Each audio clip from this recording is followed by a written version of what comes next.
పెద్దలారా మిత్రులారా అందరికీ నమస్తే. నేను గరిడేపల్లి శిక్షణ న్యూ లక్ష్య ఆర్గనైజేషన్. మనకి స్వతంత్రం వచ్చిన దగ్గర నుంచి నెహ్రూ, వల్లభాయ్ పటేల్ చనిపోయిన దగ్గర నుంచి చర్చ జరుగుతుంది దేశవ్యాప్తంగా. ఇది మీరు చరిత్రని నాలాంటోళ్ళైతే చరిత్ర ఒక పార్ట్‌గా ఉన్నది కాబట్టి చదువుకున్నాం. సైన్స్ గ్రూపులు, ఇంజినీరింగ్ గ్రూపుల నుంచి వచ్చినటువంటి వాళ్ళు కూడా భారతదేశ చరిత్ర చదువుకుంటే పెద్ద ఎక్కువ రోజులు కూడా పట్టదు. అవి పొలిటికల్ పార్టీలు రాసినటువంటి చరిత్ర కాకుండా పాఠ్య పుస్తకాలు రాసినటువంటి చరిత్రని చదవండి. మీకు కూడా అర్థమవుతా ఉంది. నెహ్రూకి, వల్లభాయ్ పటేల్‌కి ఉన్నటువంటి డిఫరెన్సెస్ ఏందంటే, వల్లభాయ్ పటేల్ క్యాపిటలిస్ట్ సిద్ధాంతాలను నమ్ముతాడు. ఇందుకోసం ఖచ్చితంగా దానికి కట్టుబడి వాదన చేస్తా ఉంటాడు. నెహ్రూ విదేశీ యూనివర్సిటీలో చదువుకొనొచ్చాడు. ఉన్నత విద్యను అభ్యసించాడు. తను సోషలిస్ట్ ప్యాటర్న్ ఆఫ్ సొసైటీ పేరుతోనే ఎక్కువ ఉపయోగం జరిగిద్దనేది ఉంటది. వాళ్ళది అది వ్యక్తిగతమైనది గాదు. ఇప్పుడున్నటువంటి అవినీతి ఆరోపణలు గాదు. ఇంకోటి అసలు కానే కాదు. ఇప్పుడున్నటువంటి నాయకులకు సంబంధించింది 100కి 100% కాదు. 100కి 1,00,000% కానే కాదు. వాళ్ళిద్దరి మధ్య ఉన్నదెల్లా ఒకటే. అది సైద్ధాంతికమైనది. ఒకళ్ళు క్యాపిటలిజాన్ని, ఇంకొకళ్ళు సోషలిజాన్ని సపోర్ట్ చేసేటోళ్ళు. ఇంకా చెప్పాల్సొస్తే నీకేం తెలుసు నువ్వు చిన్నోడివి అని వల్లభాయ్ పటేల్ నెహ్రూని అనేవాడు. నెహ్రూ గారు అనేవాడు వల్లభాయ్ పటేల్ గారు అన్న మాటలకి నెహ్రూ గారు అనేవాడు, నీకేం తెలుసు దేశం తప్ప బయట ప్రపంచం ఏం జరుగుతుందో నీకు తెలుసా, నేను చదువుకున్నాను అన్నట్టుగా వాళ్ళ ఆరోగ్యవంతమైనటువంటి ఒక చర్చ నడుస్తూ ఉండేది.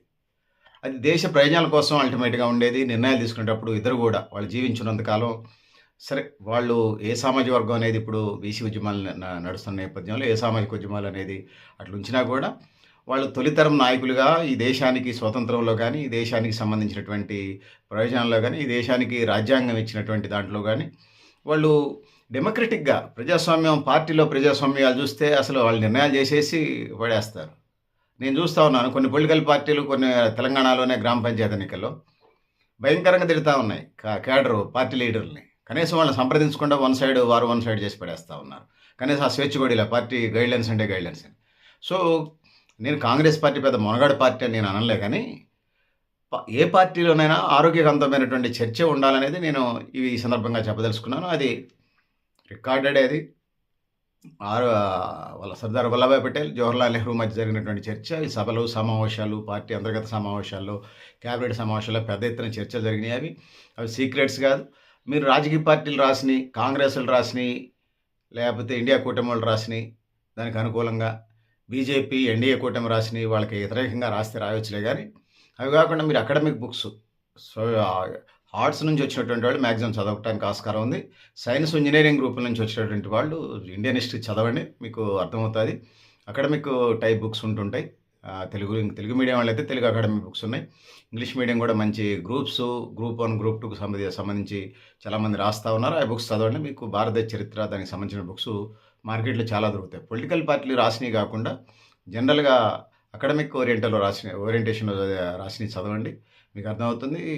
భారతదేశానికి సంబంధించి తొలితరం నాయకులు వాళ్ళిద్దరిని చెప్పకుండా భారతదేశ చరిత్రని లేకపోతే భారతదేశానికి సంబంధించిన అంశాలని మనం కొనసాగించలేము. ఎందుకంటే తొలి హోంమంత్రి వల్లభాయ్ పటేల్, తొలి ప్రధానమంత్రి జవహర్లాల్ నెహ్రూ వాళ్ళిద్దరు లేకుండా భారతదేశ చరిత్ర, భారతదేశ స్వతంత్ర పోరాటం ఉందని నేను భావించట్లేదు.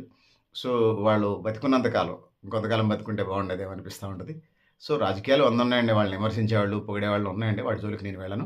సో ఏది ఏమైనా వారిద్దరిని ఈ సందర్భంగా మన ఛానల్ తరఫున స్మరించుకునే, రాజకీయాలు అట్లా ఉన్నాయండి, స్మరించుకునే అవకాశం కలగటం దేవుడిచ్చిన వరంగా భావిస్తూ, పెద్దలారా మిత్రులారా మీరు కూడా మీ అభిప్రాయాలని కామెంట్ బాక్స్లో ఆయన తెలియజేస్తూ ఇద్దరు స్వర్గానికే పోయి ఉంటారని భావిస్తాను. ఎందుకంటే జీవితకాలం నిద్రాహారాలు మాని ఉద్యమాలు చేస్తూ ప్రజల కోసం, దేశం కోసం తమ అన్నీ పణంగా పెట్టి జీవితాలని పణంగా పెట్టి కొనసాగినటువంటి వ్యక్తులు వాళ్ళు నా దృష్టిలో. మిగతా రాజకీయ అభిప్రాయాలు నా జోలికి నేను వెళ్ళలే, కానీ వాళ్ళు నాకు తెలిసి ఇద్దరు స్వర్గానికే పోయి ఉంటారని భావిస్తున్నాను. ఏది ఏమైనా ఎవరు నమ్మిన సిద్ధాంతాల కోసం అది అంతర్గత ప్రజాస్వామ్యం. రాజకీయ పార్టీలో, వ్యవస్థలో, సంస్థలో ఇలా కరువైంది. ఆ టైంలో ఉన్నదని భావిస్తూ ఉన్నాను. ఈ దేశ ప్రయోజనాల కోసం పెద్ద ఎత్తున డిబేట్ జరిగింది. ఓటు హక్కు దగ్గర కూడా మనం అట్లా చెప్తే ఓటు హక్కు దగ్గర కూడా వీళ్ళిద్దరు వ్యతిరేకించినా మళ్ళీ అంబేద్కర్ చెప్పిన మాటలకి గాంధీ కూడా వ్యతిరేకించాడు. అట్లయితే మనం జాతిపిత అని చెప్పుకుంటాం. 100కి 99.99% నాకు కూడా ఇష్టమే మహాత్మా గాంధీ. మన ఓటు హక్కుని వాళ్ళు కొంతమంది చదువుకున్న వాళ్ళకి ఇవ్వాలని, కొంతమంది భూస్వాములకి ఇవ్వాలని, కొంతమంది బిజినెస్ మ్యాన్లకి ఇవ్వాలని రకరకాల ప్రతిపాదనలు చేశారు. అందరికీ ఇవ్వాలని చెప్పేసి 21 సంవత్సరాలు నిండిన వాళ్ళకి అంబేద్కర్ పెట్టాడు. సరే ఈ డిబేట్ అంతా జరిగిన తర్వాత అల్టిమేట్‌గా అందరికి ఇచ్చారు కదా! 21 సంవత్సరాలు దాటిన తర్వాత మనం 18 సంవత్సరాలు చేసుకున్నాం రాజీవ్ గాంధీ పీరియడ్‌లో. రాహుల్ గాంధీ వాళ్ళ నాన్నగారి పీరియడ్‌లో.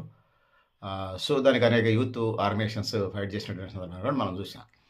సో, డిబేట్ జరగటం మంచిదే. దాంట్లో డిబేట్ జరిగినప్పుడు కొత్త విధానాలొస్తాయి. చర్చ నుంచి ఒక సారం వస్తది. పెరుగుని జరిగితే మజ్జిగ, మజ్జిగ నుంచి వెన్న, వెన్న నుంచి నెయ్యి వస్తది. నెయ్యిని మనం వాడుకుంటాం. అట్లా రా మెటీరియల్ నుంచి రావటం మంచిదే.